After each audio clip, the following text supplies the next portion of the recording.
চট্টগ্রামে গণপরিবহন মালিক শ্রমিক ঐক্য পরিষদের ডাকা ৪৮ ঘণ্টার ধর্মঘট চলছে। ভোর থেকে নগরীর রাস্তায় বাসসহ বিভিন্ন গণপরিবহনের সংখ্যা স্বাভাবিকের চেয়ে কম। এছাড়া ৩ পার্বত্য জেলা কক্সবাজার ও চট্টগ্রামের বিভিন্ন উপজেলাগামী রুটেও বাস চলাচল বন্ধ আছে। এই পরিস্থিতিতে দুর্ভোগে পড়েছে সাধারণ মানুষ। এলো বেক্সিমকো বন্ড 15% মুনাফায় সর্বোচ্চ হারে সবার উপরে। বিভিন্ন গন্তব্যের উদ্দেশ্যে ঘর থেকে বেরিয়ে বিপাকে মানুষ। সবচেয়ে বেশি দুর্ভোগে পড়েছে স্কুল কলেজগামী শিক্ষার্থীরা। চুয়েটে সড়ক দুর্ঘটনায় 2 শিক্ষার্থী নিহতের ঘটনায় আন্দোলন থেকে 3টি বাস পুড়িয়ে দেওয়ার প্রতিবাদ সহ 3 দফা দাবিতে ধর্মঘট পালন করছে পরিবহন মালিক ও শ্রমিকেরা। তবে এই ধর্মঘট প্রত্যাখ্যান করেছে মালিক শ্রমিকদের একাংশ।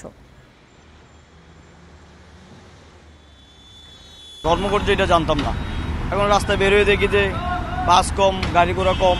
এখন আমরা অফিসে যাইতে প্রবলেম পড়ে গেছি। নাম্বার গাড়ি অ্যাভেলেবেল আসতো, এখন আসে না, যে কোনো গাড়ি আসে না, খুব কম আসতেছে। এই জন্য আমাদের কষ্টটা একটু বেশি হচ্ছে আর কি। চট্টগ্রামে পরিবহন ধর্মঘটের বিষয়ে আরও জানাতে যোগ দিচ্ছেন সহকর্মী অনুপম শীল। অনুপম, পরিবহন ধর্মঘটের কি প্রভাব দেখছেন যান চলাচলে? কর্মসূচি প্রত্যাহারের কোনো আলোচনা হচ্ছে কিনা?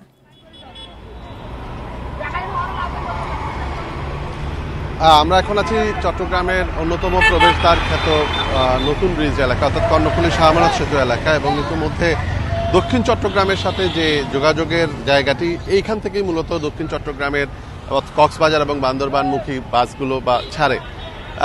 এবং এই মুহূর্তে আসলে দেখতেই পাচ্ছেন যে অসংখ্য মানুষ এখানে আছেন। বিআরটিসির 1-2টি বাস ছাড়া আসলে আর অন্য কোনো বাস খুব একটা দেখা যাচ্ছে না। শহরের অভ্যন্তরে আমরা 1 ঘন্টা আগে যেমনটা জানাচ্ছিলাম যে মানুষের ভিড় অনেক বেশি, কিন্তু বাসের সংখ্যা কম। ঠিক একই রকম অবস্থা এখানেও। এবং এই প্রেক্ষাপটে আসলে সপ্তাহের প্রথম দিন এবং বিশেষ করে চট্টগ্রাম শহর থেকে আশপাশের বিভিন্ন উপজেলা, বাঁশখালী, আনোয়ারা, বোয়ালখালী, পটিয়া, এই সমস্ত চন্দনায়, সে সমস্ত জায়গায় যে বিভিন্ন চাকরিজীবীরা যান, তারা এক ধরনের বেকায়দা এই মুহূর্তে পড়েছেন। এবং সেখানে বুঝতে পাচ্ছেন যে অফিসগামী মানুষেরা এখন এই ভোগান্তিতে পড়েছেন। এর বাইরে বিশেষ করে নারীরা সবচেয়ে বেশি ভোগান্তিতে পড়ছে, কারণ পুরুষরা পায়ে হেঁটে অথবা অন্য কোনো গাদাগাদি করে কিন্তু বিভিন্ন বাসে যাওয়ার চেষ্টা করছেন, কিন্তু নারীদের সেই সুযোগটি কিছুটা সীমিত থাকার কারণে তারা সবচেয়ে বেশি বিপাকে পড়েছে। এর বাইরে আসলে আজকে ঈদের পর প্রথমবারের মতো স্কুল কলেজ খুলছে ঈদের পর, এবং এই আজকের দিনে এই সমস্যাটি এখন এখানে বড় একটি সমস্যা হয়ে দেখা দিয়েছে, বিশেষ করে স্কুলগামী ছাত্রছাত্রীদের কাছে। এবং তারাও আসলে রাস্তার বিভিন্ন জায়গায় বিভিন্ন মোড়ে মোড়ে কিন্তু শিক্ষার্থীরা বিপাকে পড়েছে।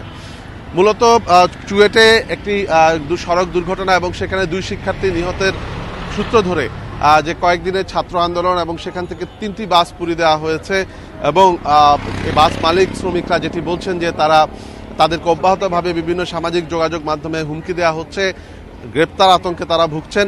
সবকিছু মিলিয়ে 3 দফা দাবিতে কিন্তু এই ধর্মঘটটি চলছে।